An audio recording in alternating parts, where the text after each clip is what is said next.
Vamos a iniciar con la lectura del comunicado y para ello le doy la palabra a Susana Rodríguez, técnica jurídica de FESPAD. Tengan muy buenos días, medios y personas que nos acompañan. Procederé a la lectura del comunicado y dice de la siguiente manera. Más de 70 vulneraciones al espacio cívico entre enero y agosto de 2024. El 28 de mayo presentamos el Sistema de Monitoreo de Libertades Cívicas, una herramienta enfocada en registrar, sistematizar y denunciar las condiciones que afectan el espacio cívico en El Salvador y los marcos normativos que limitan los derechos humanos.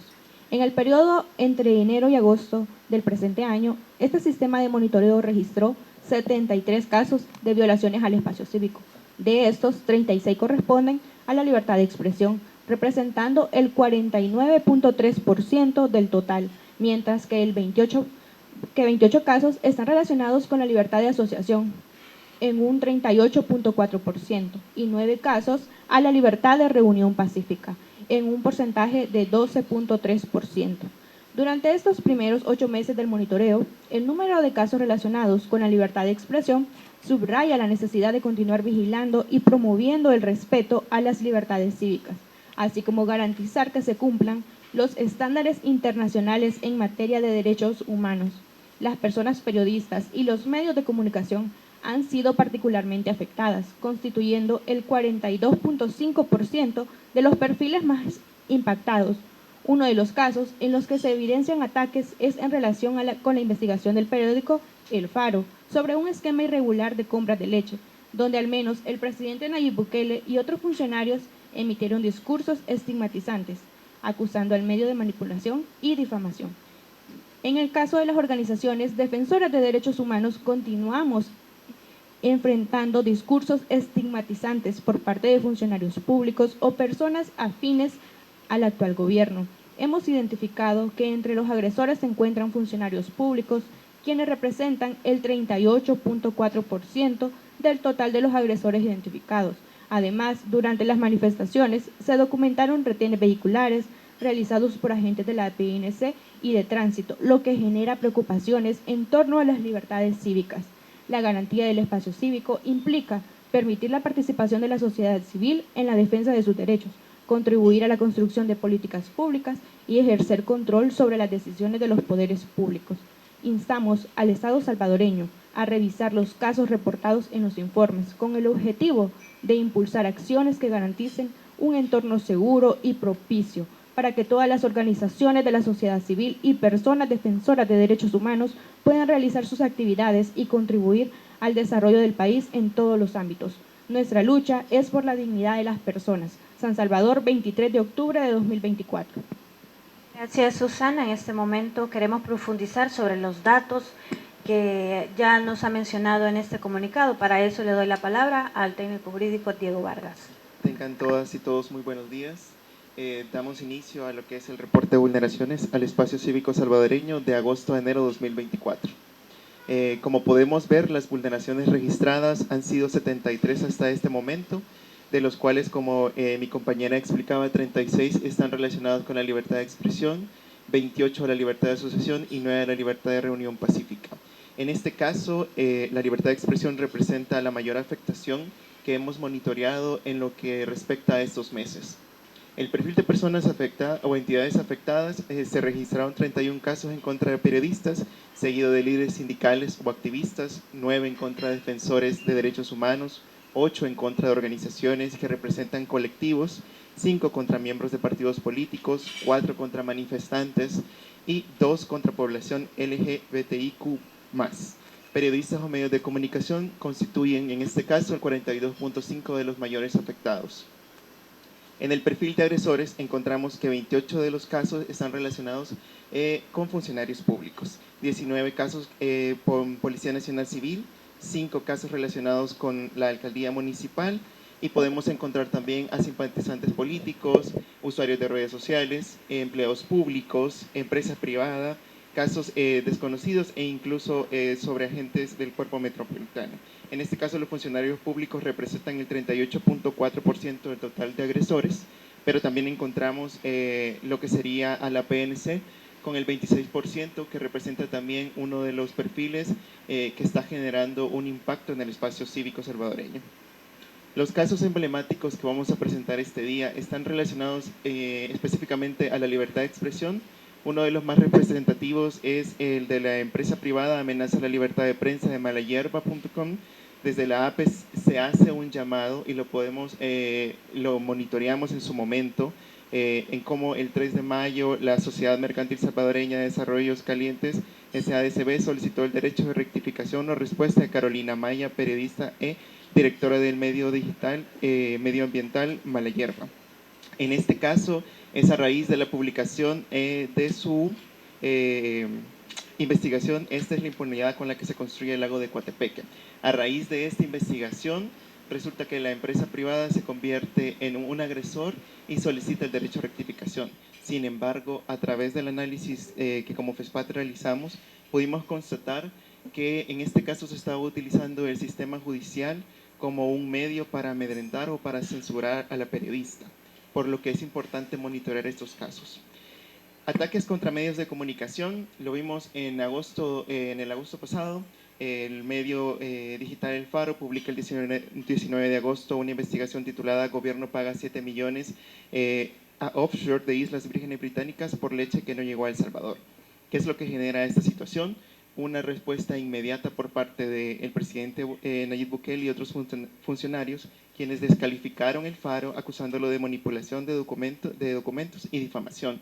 En este caso estamos viendo un ataque directo a lo que sería la investigación y la capacidad de los periodistas y los medios de comunicación a poder ejercer esa investigación y solicitar ampliamente lo que sería el acceso a la información pública.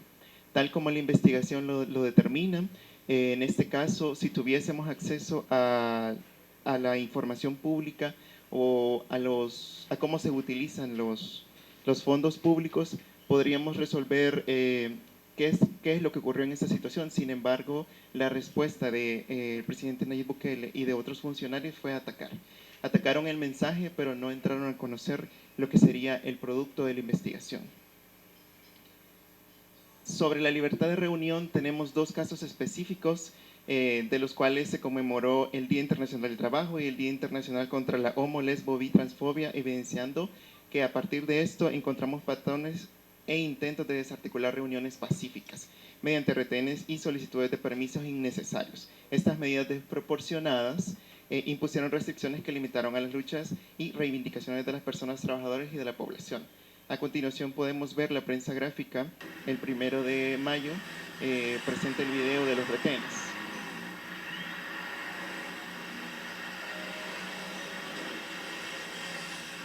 Tal como el medio comunicó, miembros del Sindicato de la Industria Eléctrica provenientes de Usulután fueron detenidos y registrados por el control vehicular en Cristo de la Paz. Al bajar del microbús se les pidió datos de la cantidad de miembros que viajaban en la unidad, así como el DUI, y es una práctica que se ha estado veniendo constatando y se constituye como un patrón.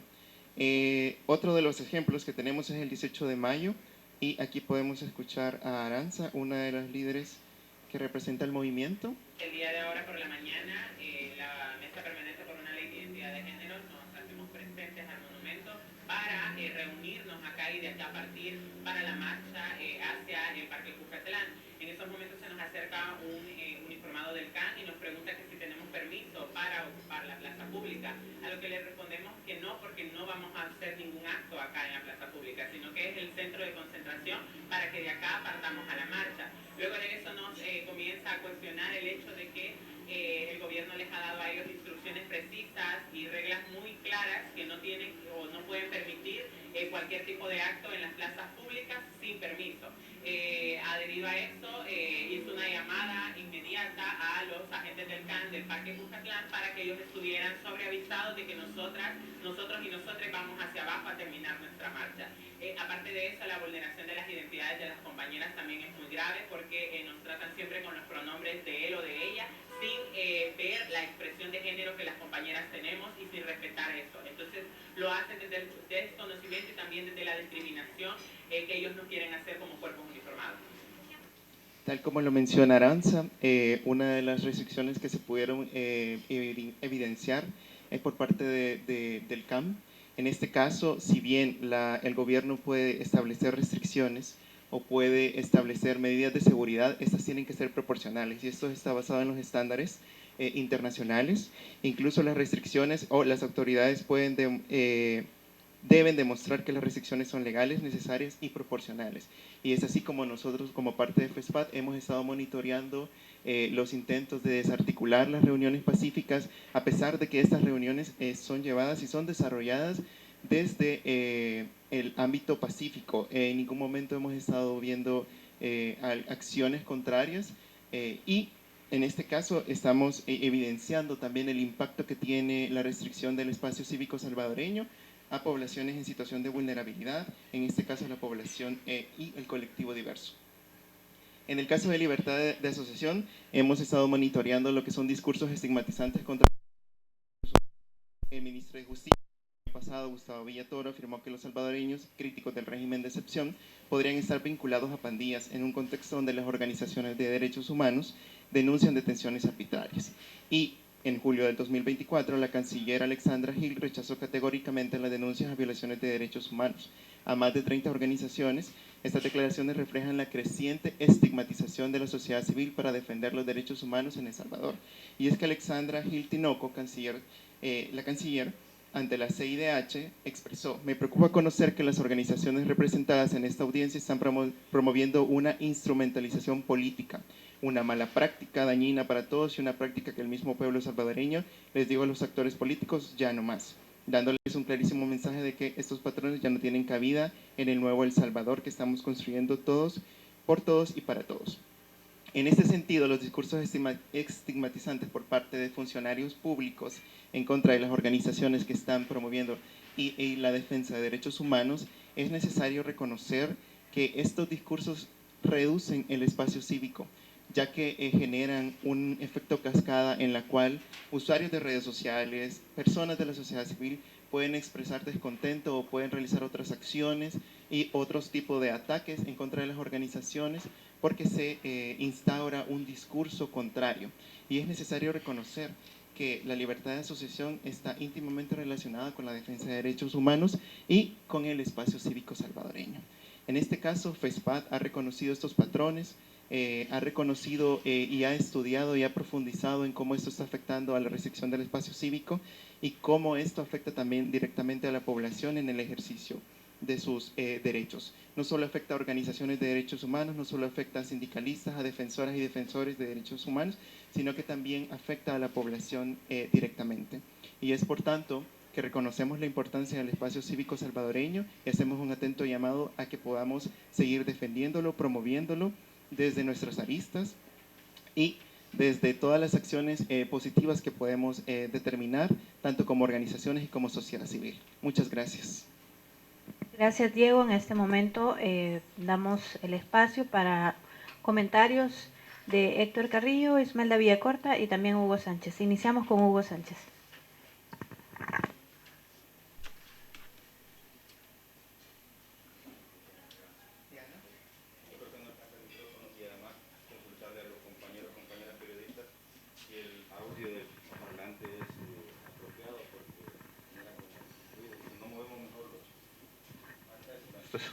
Uno, creo que se escucha mejor esto. Bueno, buenos días a todas y todos. En primer lugar, agradecer a FESPAD por la invitación que se extendió a APES para participar en este espacio.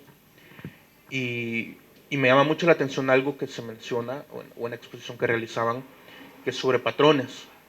Y en efecto, desde la APES, desde el Centro de Monitoreo, se han identificado una serie de patrones y se han identificado vulneraciones sistemáticas, más no aisladas, sino que ya es un tipo de vulneración sistemática la que se está dando en el país a la libertad de expresión y a la libertad de prensa como tal.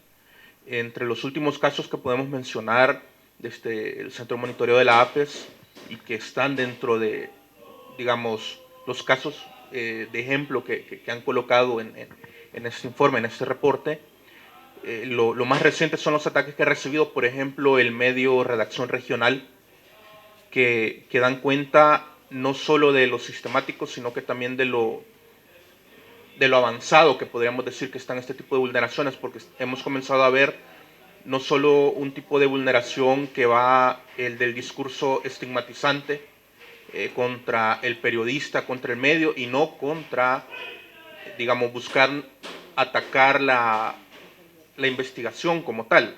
Estamos hablando del tema, ¿no?, de las compras de propiedades. Y lo reportó el Centro de Monitoreo, se emitió una alerta, por ejemplo, de un tipo de ataque específico al sitio web de Redacción Regional, por ejemplo. O sea, ya no solo es atacar al mensajero en el sentido de este discurso, sino que se están registrando ya ataques tecnológicos, digamos, hacia los sitios web para de alguna forma dejarlos fuera de línea. Desde el Centro de Monitoreo de la APES hemos registrado al menos en lo que va del año, y valga también la aclaración que estamos en el esfuerzo, ¿no?, de construir un puente para poder compartirnos datos de alguna manera. Hemos registrado desde la APES al menos hasta finales de agosto 165 agresiones en contra del gremio periodístico, en contra de periodistas, en contra de medios de comunicación, en contra de la misma APES. Y los patrones, volviendo nuevamente a esto, son muy similares a los registrados por FESPAD en este caso, teniendo como principales señalados como agresores a funcionarios del Estado. Pero también es preocupante el tipo de agresión que podemos registrar y que seguramente también han logrado verificar ustedes de este esfuerzo, que no solo es la cantidad, sino que lo preocupante del tipo de agresiones que podemos registrar. Por ejemplo, es muy común ahora, y no me dejarán mentir los colegas, que agentes de la Policía Nacional Civil se tomen atribuciones que no les competen, en el sentido de ser una especie de censores en la calle del trabajo que puede hacer o no puede hacer un periodista. No existe, por ejemplo, ninguna legislación que le prohíba a un periodista grabar el trabajo de un policía en sus funciones, ¿no?, que fue el último caso que tuvimos en el Parque Libertad, en una concentración que tuvo Movir. Tenemos intervenciones de policías también en momentos de cobertura, por ejemplo, periodistas que están realizando coberturas en terreno, probablemente algún policía se ha molestado o algo y intervienen a los colegas. Se ha llegado incluso a realizar amenazas para que se borre material. Entonces no solo estamos hablando de la cantidad, sino de lo grave que resultan este tipo de vulneraciones. Y lo principal y lo preocupante también es que como gremio periodístico estamos llegando a naturalizar esto. O sea, ya es normal, entre comillas, o ya vemos común que un policía me aborde y me pida que borre material, o que un policía me aborde y me cuestione que porque estoy realizando un trabajo periodístico. Lo otro que también vemos con suma preocupación son los temas de los bloqueos en redes sociales y la utilización del sistema judicial como un mecanismo para silenciar medios que, digamos, no están apegados a un discurso oficial, que es un caso que mencionaba, ¿no?, de Mala Hierba, el caso que vimos con el Diario de Hoy, que marca, digamos, un precedente, digámoslo así, de alguna forma nefasto en contra de la libertad de expresión y la libertad de prensa en el país, dado que, por ejemplo, la persona demandante en este caso siguió de alguna forma, digamos, el mecanismo establecido para el derecho de réplica, se le dio el derecho de réplica y posteriormente buscó el tema de daño moral, cuando aún la ley establece que la crítica periodística no está dentro de los parámetros para poder accionar este tipo de mecanismos legales.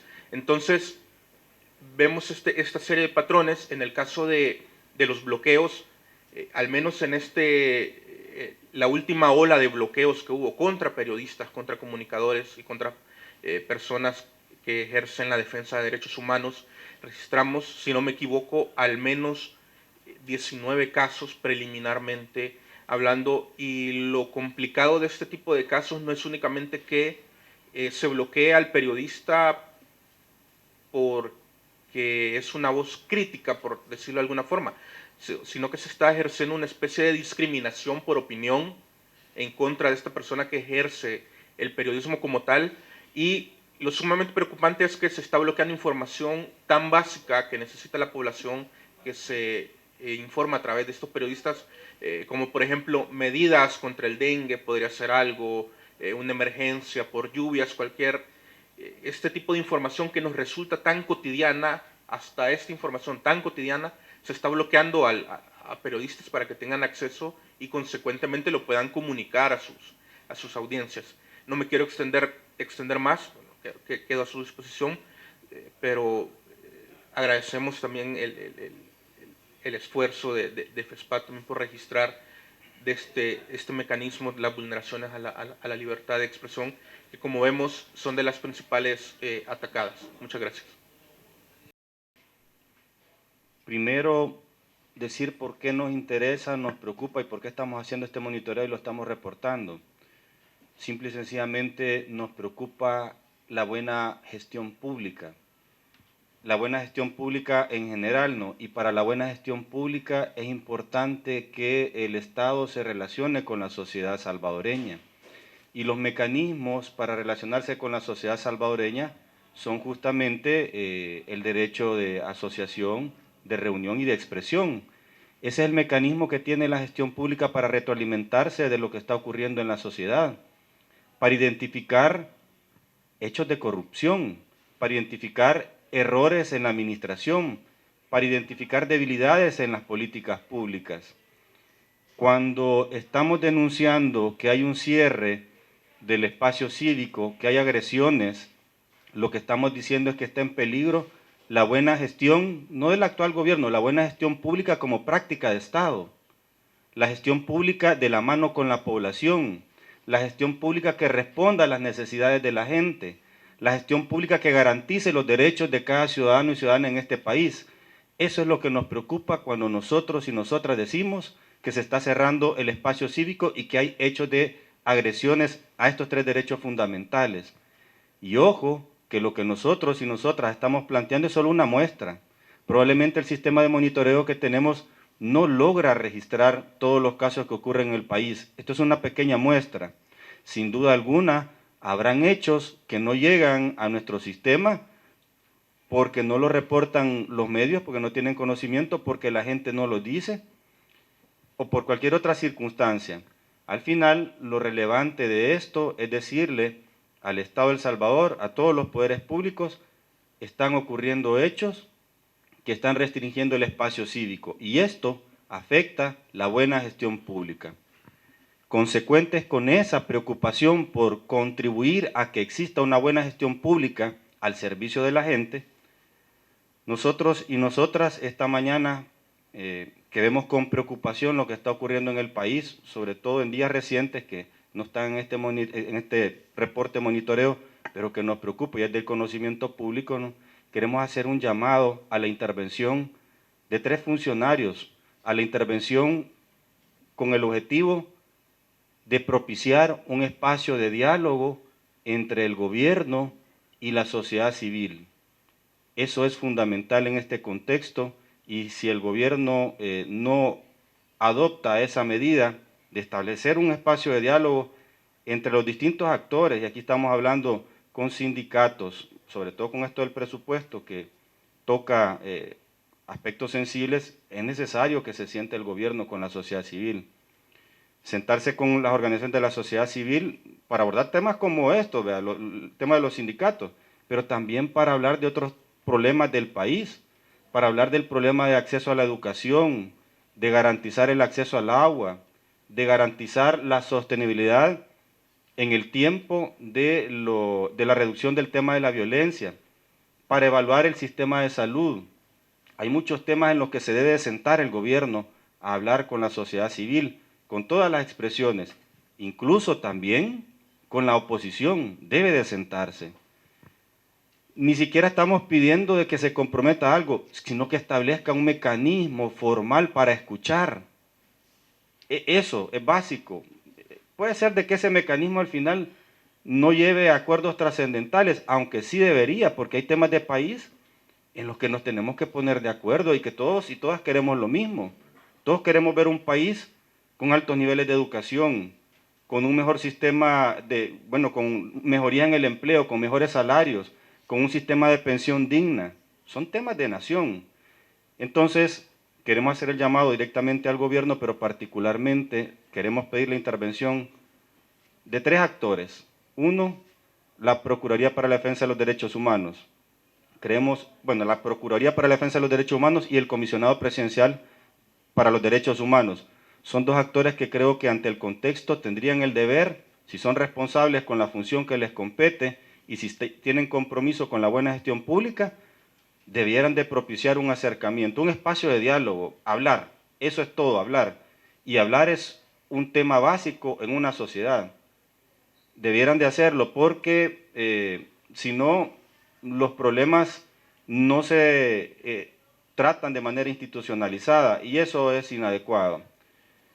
Y el otro actor al que queremos involucrar es a las Naciones Unidas y particularmente queremos hacer el llamado a 2 relatores. Al relator de libertad de expresión, Pedro Vaca, le pedimos que interponga sus buenos oficios para crear un espacio de diálogo entre gobierno y sociedad. Y también a la relatora especial sobre el derecho a la libertad de reunión pacífica y de asociación, Gina Romero, para que también interponga sus buenos oficios ante el gobierno de El Salvador y para crear este aspecto básico, un espacio donde se pueda sentar todos los actores y decir lo que piensan, lo que quieren, lo que proponen, y que hay un intercambio de ideas. Que eso deje de estar, se deje de estar visibilizando, discutiendo en las redes sociales y de manera adecuada. Pongamos un espacio para hablar de lo que nos interesa a todos. Estoy seguro que nos vamos a poner de acuerdo en muchas cosas, en otras no, pero eso es natural, pero que sea un mecanismo institucional. Eso es el mensaje principal que queremos dejar en la presentación de estos datos. Muchas gracias.